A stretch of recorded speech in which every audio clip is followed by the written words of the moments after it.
Well, we've had that for a long time in America especially. Why would that be such a tectonic shift and cause education to decline? The more we advance in time, the more these needs, these fundamental needs, manifest themselves. And so these population movements are coming for economic reasons, for food sovereignty reasons, etc. And we've got to educate these children. So the adults are coming, their children are coming. What shall we do with them? So is it fair to say that the transition from the Roman Empire to the Christian era was fundamentally philosophical or theological, and the shift that we're now going through with globalization is economic? Is that what you're... Well, I don't think things are as, let's say, cut and dried as that. The decline of the Roman Empire was due to several fundamental factors. One is that it became so large they couldn't administrate it anymore, and the army was not able to, the powerful Roman administration, which was in itself a deterrent force, could no longer do that. And then you had from all sides, north, south, east, and west, populations coming in claiming their part of the cake, so to speak, of the economic cake, of the cultural cake. And so I would not say that Christianity was the cause of the fall of the Roman Empire. Not at all. I think that the causes were that we are observing here an aging civilization, an aging system that no longer works, and a new system is beginning to take its place. Are we now talking Rome or America? Well, we are evolving. We're evolving. America or Europe, Northern Europe. What we're talking about is the management of powerful civilization transitions between the dichotomy of the Southern Hemisphere and that of the Northern Hemisphere. This is what we're talking about as far as today is concerned. In other words, the United States of America is not the only country concerned by these problems. France is concerned by it. Italy is concerned by it.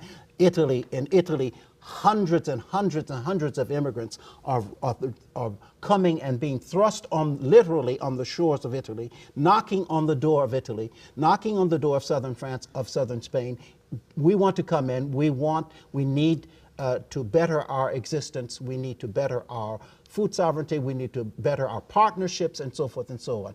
And so this massive movement of population from the Southern Hemisphere to the Northern Hemisphere is affecting our philosophy of education, is affecting our posture concerning education, is affecting education itself and the quality of education. So I said a few minutes ago, it is obliging us to go back and into a fundamentally humanitarian dimension, which stipulates that those who have been blessed with so much will be obliged to give a helping hand to those, for different reasons, who have been blessed with less.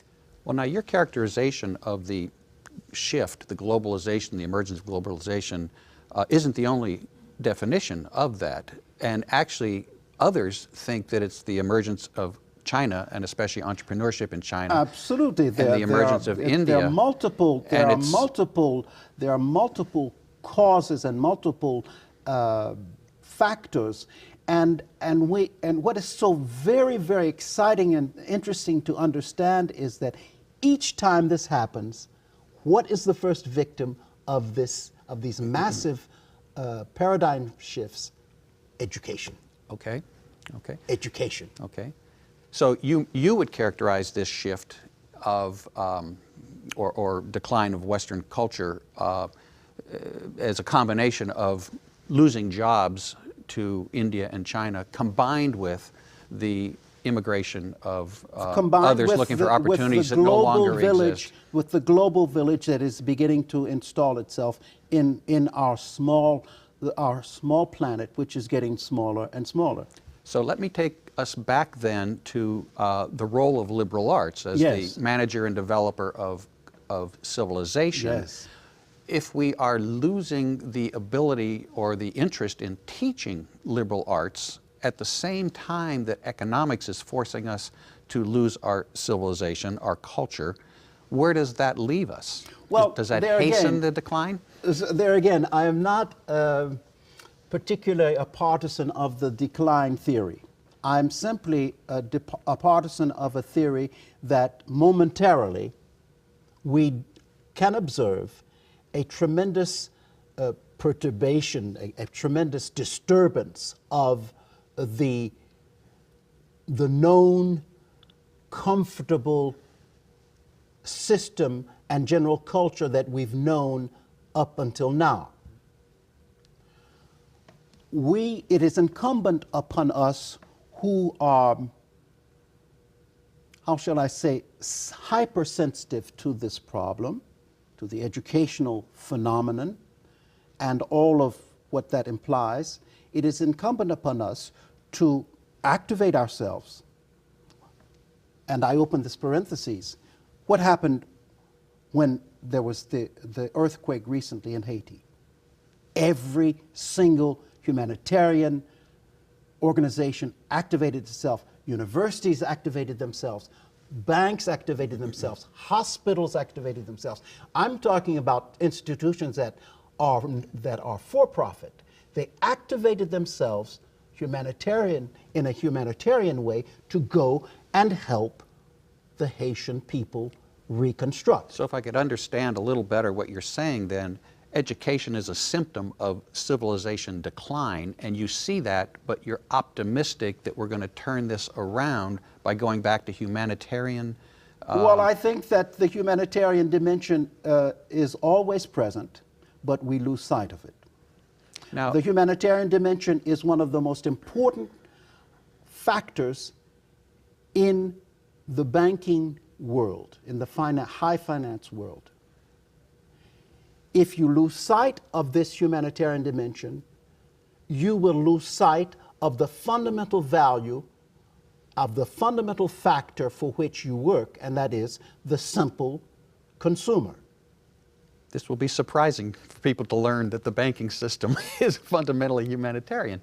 So that's interesting. When the banking system, when a banker understands that he or she must maintain a high degree of humanitarian sensitivity, not only will this benefit the bank, but it will benefit the entire population. And I'm talking about a non-humanitarian fundamental institution, which is for profit.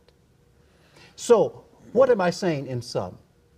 That the humanitarian dimension is compatible both with profit and non-profit enterprises. When we return, Illo and Jim will explore the humanitarian concepts of the medieval university.